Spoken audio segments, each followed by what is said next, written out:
Quetzalcoatlus are certainly masters of flight, but they're also, perhaps surprisingly, very competent on the ground. Each wing is supported by the single greatly elongated bone of her fourth finger. By turning her wings upwards, she can walk very effectively on all fours. She's come here to make a nest. She chooses to do so on damp, swampy soil that will prevent her soft-shelled eggs from drying out. These first two are just a start.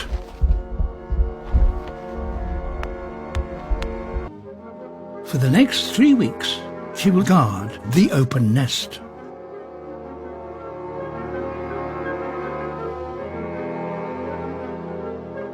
And add 2 more eggs every few days. Producing eggs takes a lot of effort and energy. Each one is huge, weighing around 1 kilo.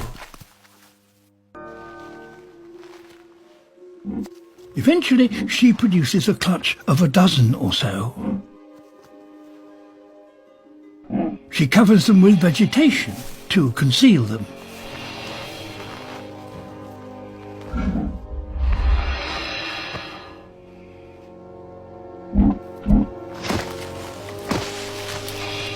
Now she needs to eat. There should be enough food on this island to sustain her youngsters when they hatch. But there's nothing substantial enough here to satisfy her own hunger.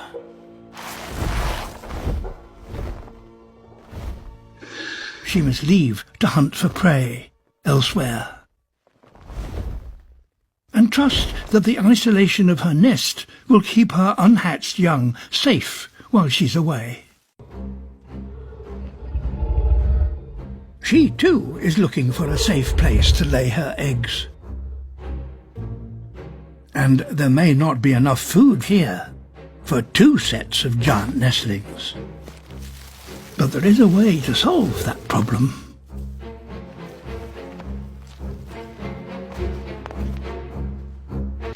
And eggs, after all, are very nutritious.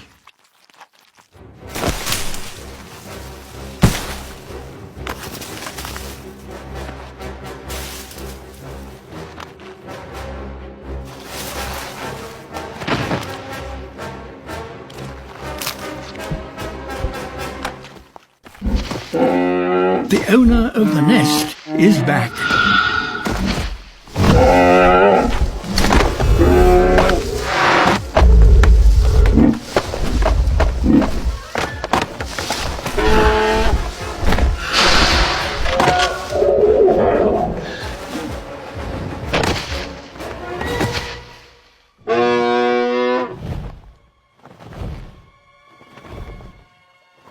The older female is driven off, but the younger female's nest is wrecked.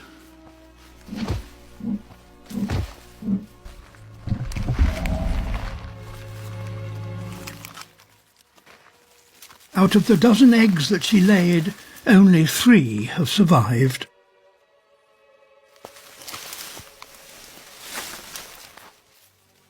The success of her breeding season now rests on these 3 fragile eggs. She will protect them as best she can until they hatch in a few months' time. But after that, her young will have to fend for themselves.